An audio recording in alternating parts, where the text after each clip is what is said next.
Okay, so we're gonna stick with the tuning forks, and what I want to demo is I want to prove to you that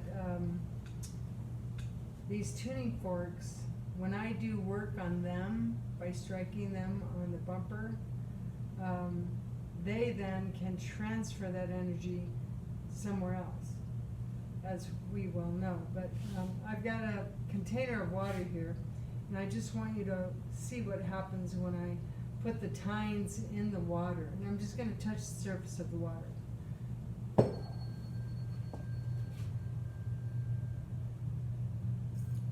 Oh, that's cool.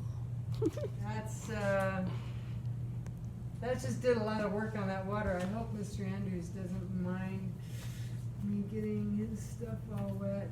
I wonder what a higher frequency. This was C256.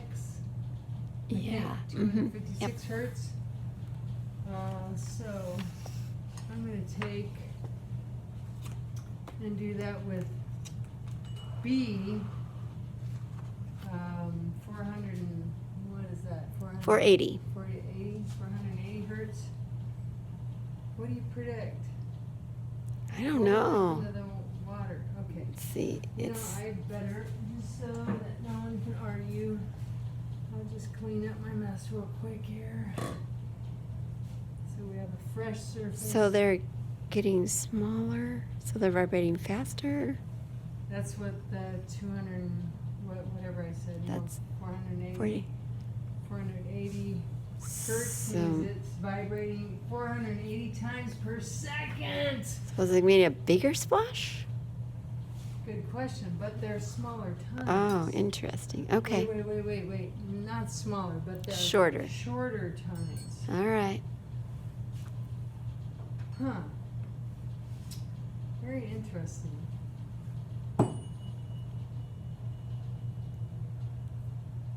Mm. So it appears as though these have less energy. Is that really true? The higher frequency, the less the energy? I don't know. That would take some thought.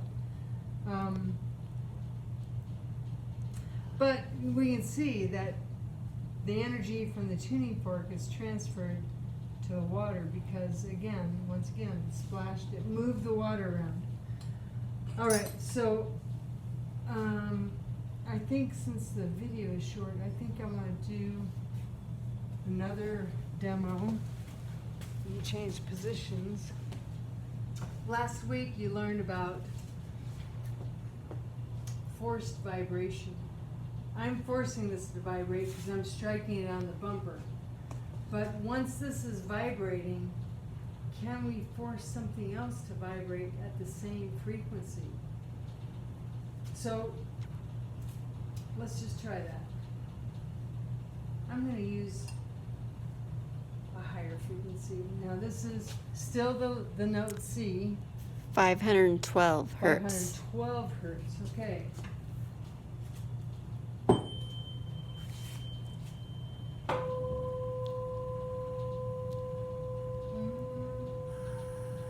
It won't come out.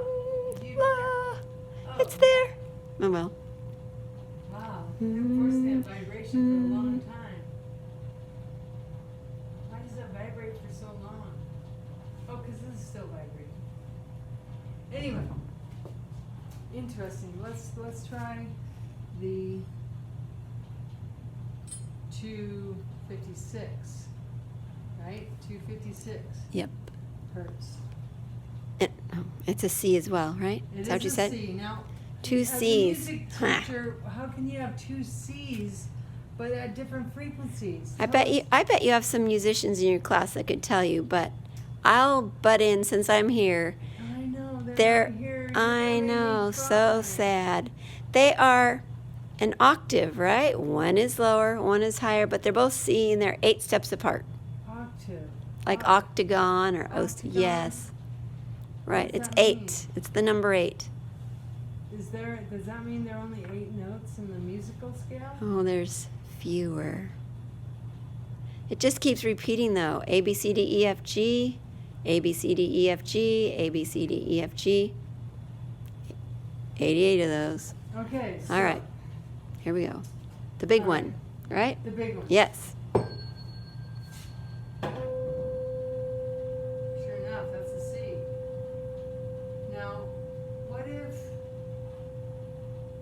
we force the whiteboard to vibrate with both of them? What do you think would happen? Ms. Colwell, what do you think would happen? You're gonna get- mean, I think you'll students, get- I want you to be thinking too, but Okay. you know, she's a music Oh, teacher. stop. Okay, carry on. I think you're going to get both pitches, right? High and low C. Okay, and if they're exactly an octave apart, Mm-hmm. so if they're in tune sort of with one another, we should just hear Are a we- C, Okay, right? let's try it. There shouldn't be any weird sounding stuff going on, Okay, right? yep. Okay, don't fail me, guys.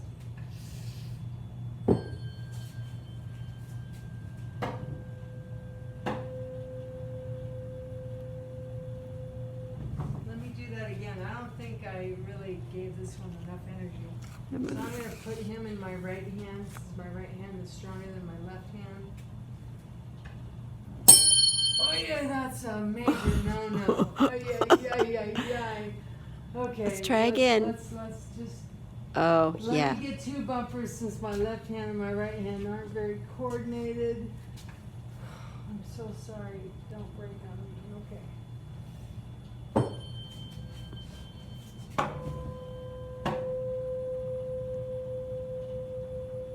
Wait, I hear something weird. Wah, wah, wah, wah, wah, wah, wah, wah, wah. With Do the you voice, hear we that? call that a vibrato, which must come from the word vibration. Yeah, but It's a wave. as a guitarist, Uh-uh. there are guitarists. I know you're Okay. listening. When you go to tune your instrument, that's what you don't want. Why don't you want that? That wah wah wah wah wah wah wah. I mean, if you're a singer, okay, maybe you want vibrato, but as a guitarist or an instrumentalist, you don't want that. Now, I don't know, could you hear that? I know, that's a hard thing to know. I think you should do a chord. Well, I'll do a chord in a second. All right. Let's. I really want everyone to pick up on this. Some you might have to come Okay. closer. All right, I'll come to as the sound. close as I know can. you're tethered. 'Cause All my right. battery's running out. All right, here we go. Okay.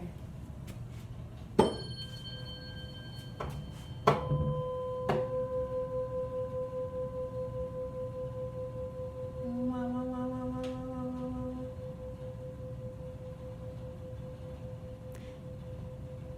That's a sign that these aren't exactly an octave apart. They're slightly off. They're out of tune, we say, Mm. because what's happening is you learned about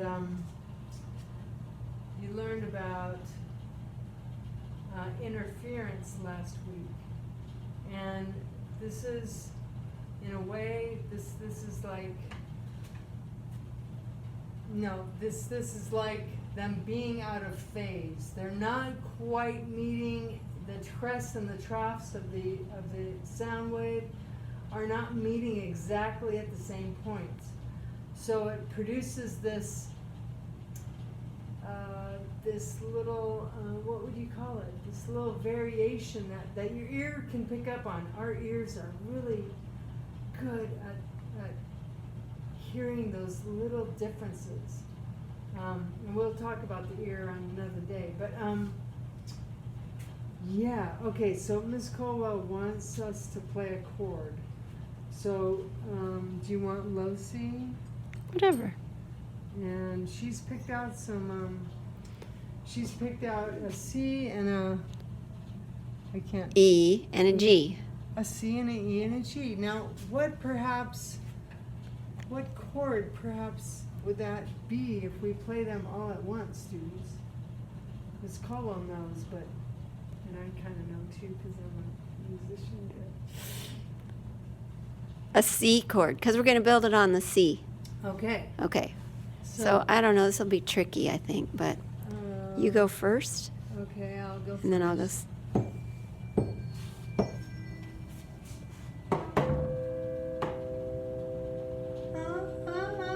La la la.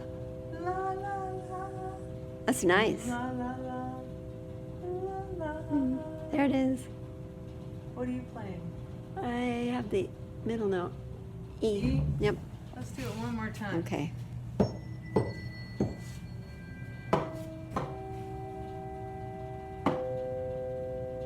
Wow, we could be a band. Woo, baby. Woo! Okay. That's so cool. All right. what other chord, Miss Caldwell, could we build with Bore what we them have to here? death. We could. You- You said that. You that could chord do a was major what? 7. That's a C chord. That's a C chord. How about a G? G, A G B, and a D. and a B, yeah. B? Okay, so you bring over the G. The Here's G, a- and the D. Okay, here's a D and a B. Sorry about the filming. Now I'm acting and filming. Oh dear. Hold on, guys. Be patient. All right, here we go. Okay.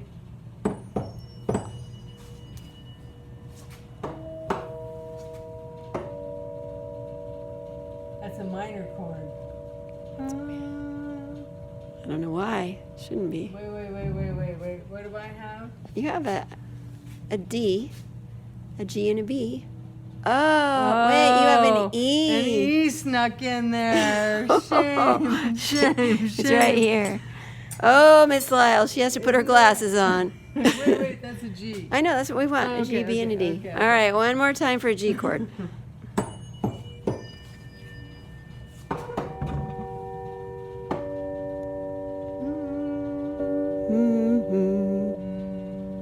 Nice. Nice. What other chords could we build? Well, if you want a minor chord, go E, G, and B, right? E, G, and B. I think, right? Yeah. E, G. G. Okay. All right. And here's the B. And then we should probably not bore them anymore, do you think? Oh, but this is fun. All right. Are you having fun? You're having fun, right? Okay. Right, here we go.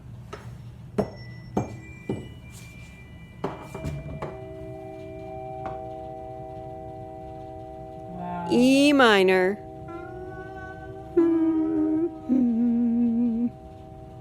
Wow, we could be a band. Okay. Okay, All right. enough with that. All right.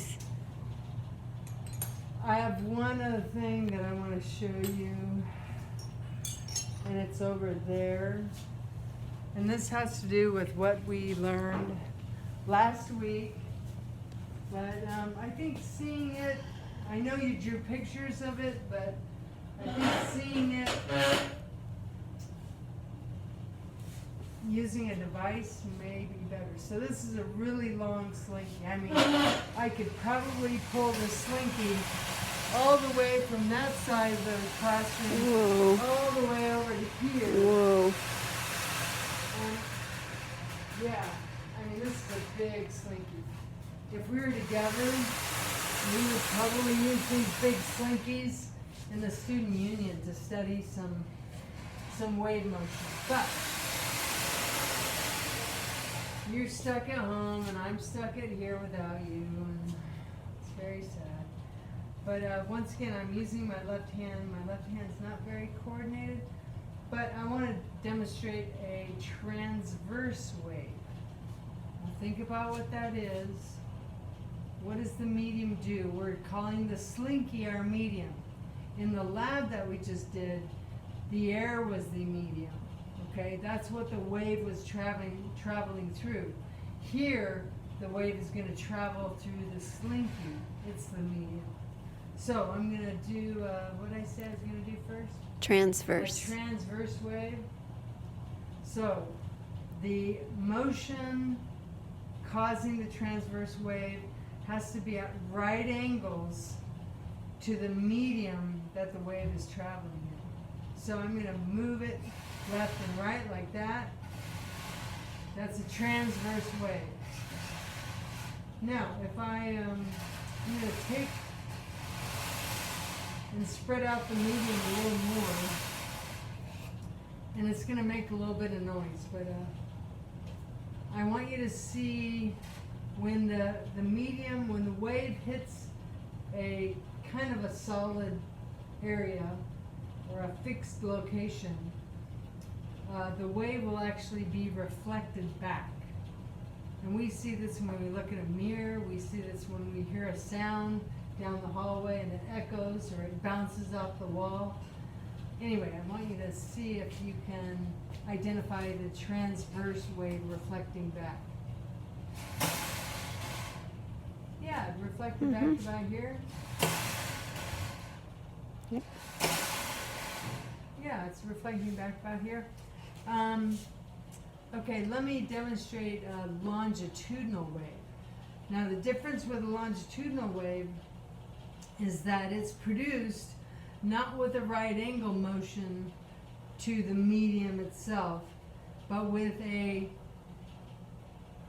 directly in line motion.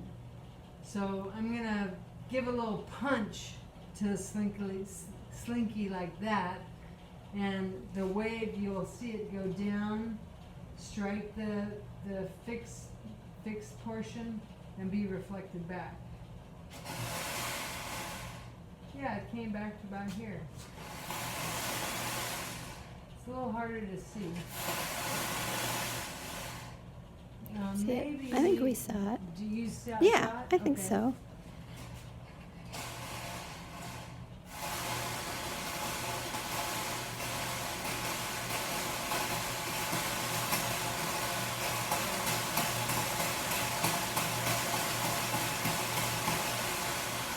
Okay, so over in this region, you could see where there were, we call these areas compressions, where the slinky is closer together, the parts of it are closer together, and we call the parts where the slinky is spread out like this, those are called rarefactions.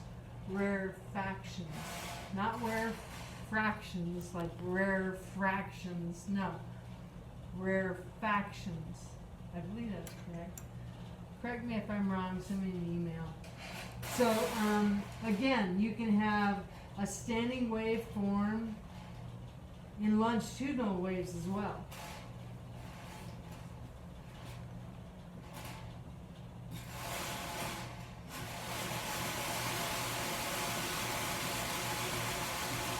Yeah, it's a little hard to see. Mm-hmm.